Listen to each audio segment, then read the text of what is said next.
सृष्टि के निर्माण का क्षण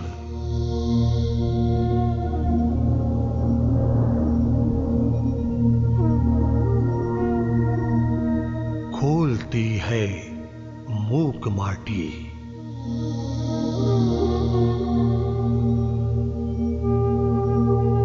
सृष्टि के निर्माण का क्षण खोलती है मूक माटी। कितने कालों से धरा पर डोलती है मूक माटी।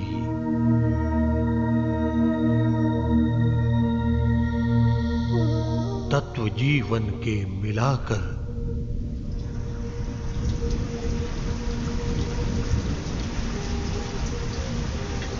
तोलती है मूक माटी।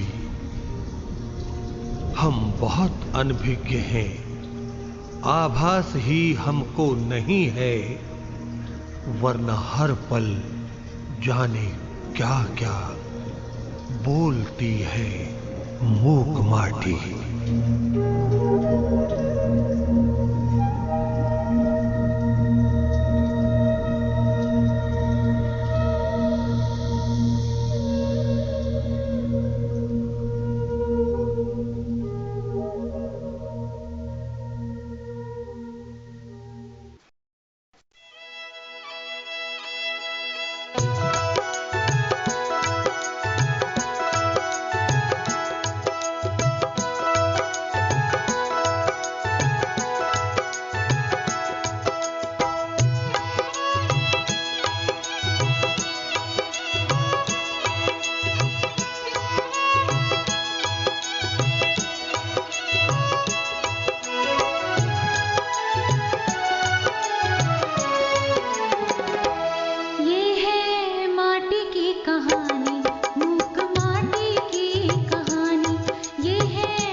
ज्ञान कथाएं विद्यासागर जी की सब खोलेंगी। वही मूक माटी अब बनकर पूर्णमति बोलेगी।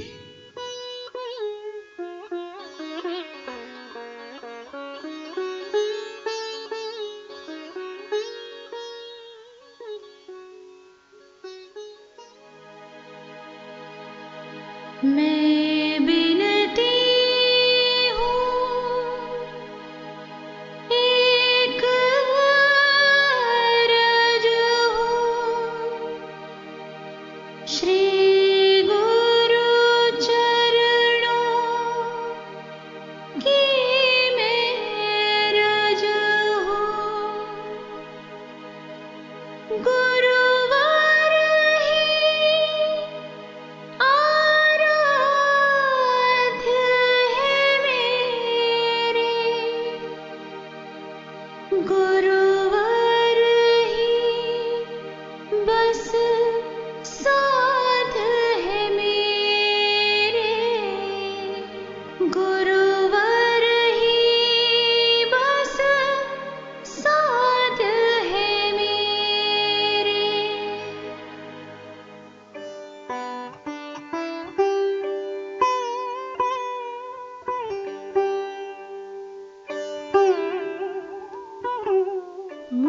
माटी एक महान संत की आत्मा का संगीत है।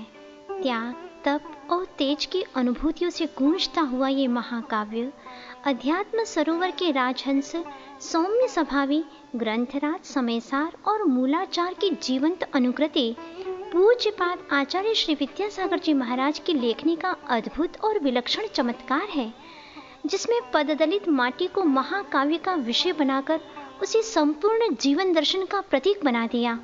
मुक्ति के द्वार को खोलने में सर्वथा सक्षम अध्यात्म की अनोखी अनुभूतियों का प्रतिबिंब है ये मूक माटी, जिसमें व्यथा, करुणा, मार्मिकता, आस्था और आनंद की अमराइयां चार खंडों में पुष्पित और गुम्फित हो साकार होकर बोलती हैं। इसमें अंधकार से प्रकाश तक की और निगोद से मोक्ष तक की संपूर्ण यात्रा समाहित है। माटी इस महाकाव्य की मुखरित नायिका है और कुंभकार है नायक। माटी शिष्य का रूप है तो कुंभकार है गुरु। वात्सल्य और करुणा के अजस्र स्रोत को बहाने वाले श्री गुरुदेव ने अपने सुविचारों के वैभव से माटी को वो वरदान दिया कि उसके स्वर मुखरित हो उठे।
महामनस्वी चेतना के उच्चाशय शिखर स्पर्शी कवि हृदय आचार्य भगवान श्री विद्यासागर जी महाराज की मूक माटी महाकाव्य के प्रथम खंड की मंगल यात्रा निशा के अवसान और उषा के शान से प्रारंभ होती है। यह मंगल यात्रा प्रतीक है मिथ्यात्व की गहन रात्रि के समाप्त होने का और सम्यक स्वरूप मंगलमयी सुप्रभात का। प्रकृति पुरुष श्री गुरुदेव ने प्रकृति के सौंदर्य से इस महाकाव्य की पावन यात्रा का सूत्रपात किया है, जो हमें आत्म स्वभाव को पाने का शुभ संकेत दे रही है।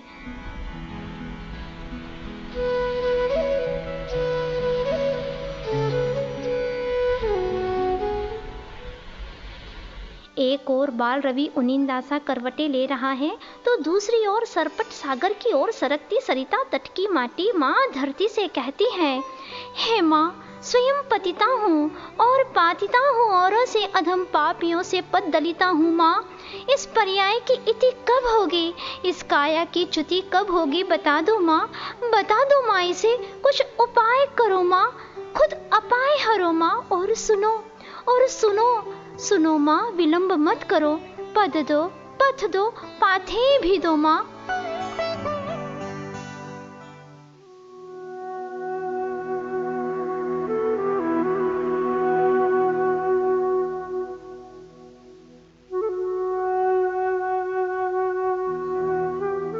माटी के हृदय की व्यथा सुन माँ धरती के शांत आनंद पर स्नेह सिक्तता उद्भासित हुई और माँ धरती ने माटी को संबोधित किया, सत्ता शाश्वत होती है बेटा, सत्ता भास्वत होती है बेटा। प्रति सत्ता में होती है अनगिन संभावनाएं, उत्थान पतन व खसखस का दाना सा बहुत छोटा होता है बटका बीज वह, किंतु समुचित क्षेत्र में उसका वपन हो, समयोचित खाद हवा जल उसे मिले, अंकुरित हो, कुछ ही दिनों में विशाल काय धारण कर वट के रूप में अवतार लेता है। यही इसकी महत्ता है। सत्ता शाश्वत होती है, सत्ता भास्वत होती है बेटा।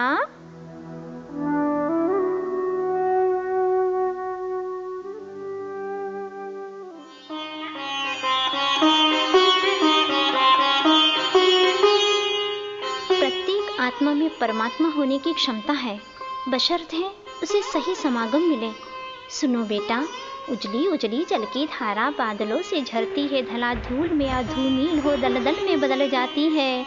वही धारा यदि नीम की जड़ों में जा मिलती कटुता में ढलती है, सागर में जा गिरती लवणाकर कहलाती है। वही धारा बेटा विषधर मुख में जा विषहाला में ढलती है, सागरीय शुक्तिका में गिरती स्वाति का काल हो मुक्तिका बनकर झिल मिलाती है। वही बेटा जलीय सत्ता, जैसी संगति मिलती है वैसी मति होती है, मति जैसी अग्रिम गति मिलती जाती और यही हुआ है युगों युगों से भवों भवों से। समझी बात? असत्य की सही पहचान ही सत्य का अवधान है बेटा। तुम्हें निश्चित ही अपनी मंजिल मिलेगी, लेकिन ध्यान रखना आस्था के साथ साधना की भी जरूरत होती है। प्राथमिक दशा में साधना के क्षेत्र में स्खलन की संभावना भी पूरी बनी रहती है बेटा। स्वस्थ प्रौढ़ पुरुष भी क्यों न हो, काई लगे पाषाण पर पद फिसलता ही है। इतना ही नहीं, निरंतर अभ्यास के बाद भी स्खलन संभव है। प्रतिदिन बरसों से रोटी बनाता खाता आया हो, तथापि वह पाक शास्त्री की पहली रोटी करड़ी क्यों बनती बेटा? इसीलिए सुनो, आयास से डरना नहीं, आलस्य करना नहीं, और अंत में इससे यही फलित हुआ कि संघर्षमय जीवन का उपसंहार वह नियम रूप से हर्षमय होता है। धन्य। इसीलिए तो बार बार यह स्मृति दिलाती हूँ कि टालने में नहीं, सती संतों की आज्ञा पालने में ही, पूत का लक्षण पालने में यह सूक्ति चरितार्थ होती है बेटा। और कुछ क्षणों तक मौन छा जाता है।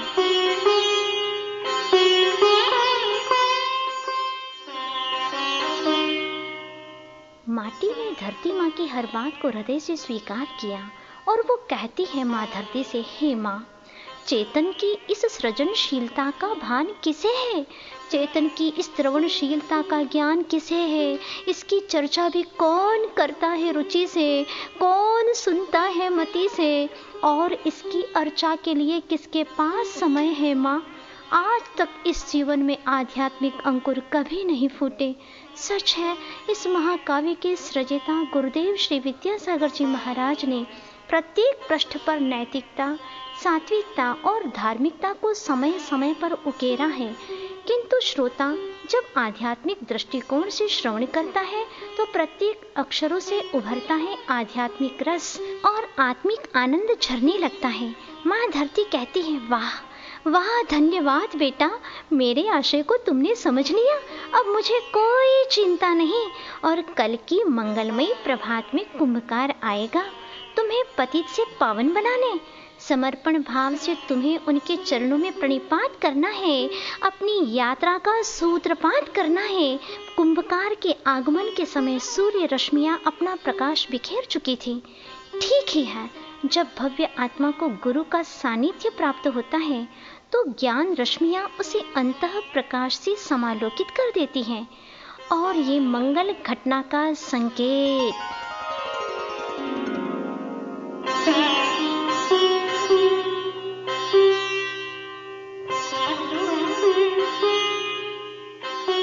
बाएं हिरण दाएं जाए, लंका जीत राम घर आए।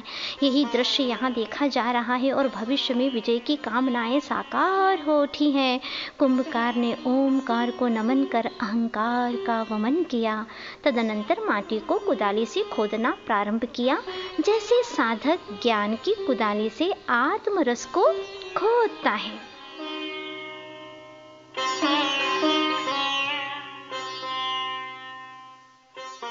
भोली माटी बोरी में भरी जा रही है और अपनी पीठ पर रखकर गदहा जा रहा है उपाश्रम की ओर।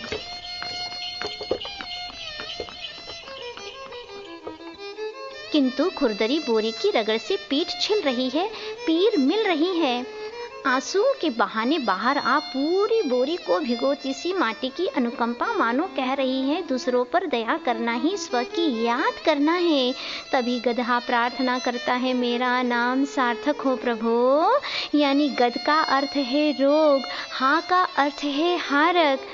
मैं सबके रोगों का हंता बनूं, बस, और कोई वांछा नहीं। गदहा, गदहा माटी की करुण भावना ने गधे की पीठ के घाव में मृदु मरहम का काम किया तो गधे की अनुकंपा से माटी के गाल घावहीन हो, छेद शून्य हो धुल गए।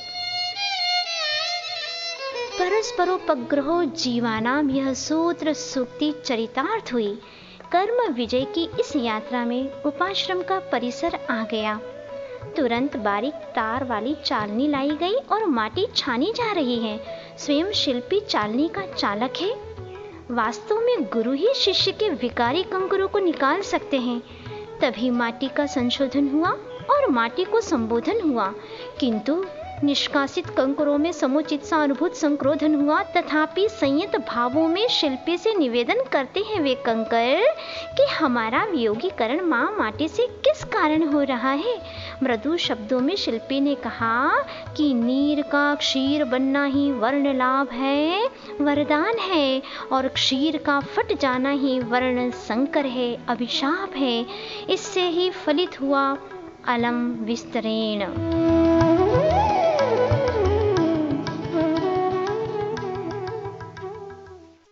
शिल्पी ने कहा, अरे कंकरों, माटी से मिलन तो हुआ पर माटी में मिले नहीं तुम, माटी से छुबन तो हुआ पर माटी में घुले नहीं तुम। इतना ही नहीं, चलती चक्की में डालकर तुम्हें पीसने पर भी अपने गुणधर्म भूलते नहीं तुम।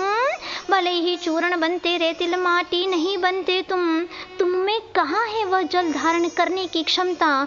जलाशय में रहकर भी युगों युगों तक नहीं बन सकते जलाशय तुम। मैं तुम्हें हृदय शून्य तो नहीं कहूँगा, परंतु पाषाण हृदय अवश्य है तुम्हारा। दूसरों का दुख दर्द देख कर भी नहीं आ सकता कभी उसे पसीना, है ऐसा तुम्हारा सीना।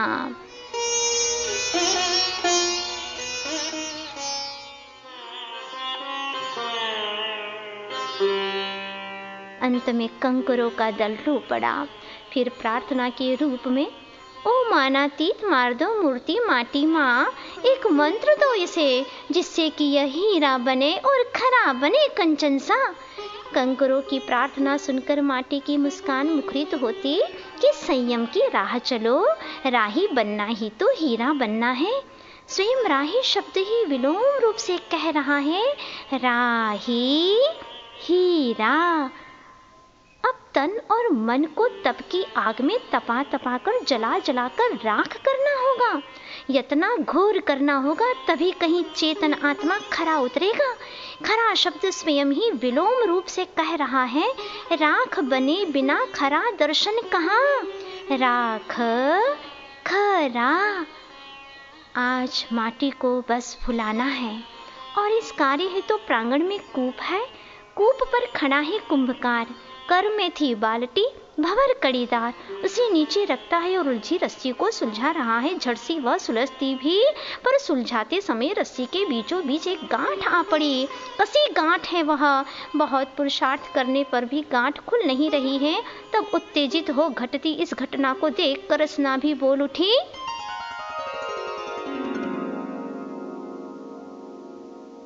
ओरी रस्सी, मेरी और तेरी नाम राशि एक ही है, परंतु आज तो रस्सी नहीं नीरस लग रही है। सीधी सादी थी, अब तक ना देती थी सी मानी जाती थी उदारा अनुदरासी, अब सरला नहीं रही तू, घनी गठीली बनी है और घनी हठीली बनी है। हठ छोड़कर गांठ को ढीली छोड़, अन्यथा पश्चाताप हाथ लगेगा तुझे चंद पलों में, जब अविभाज्य जीवन तेरा विभाजित होगा दो भागों में।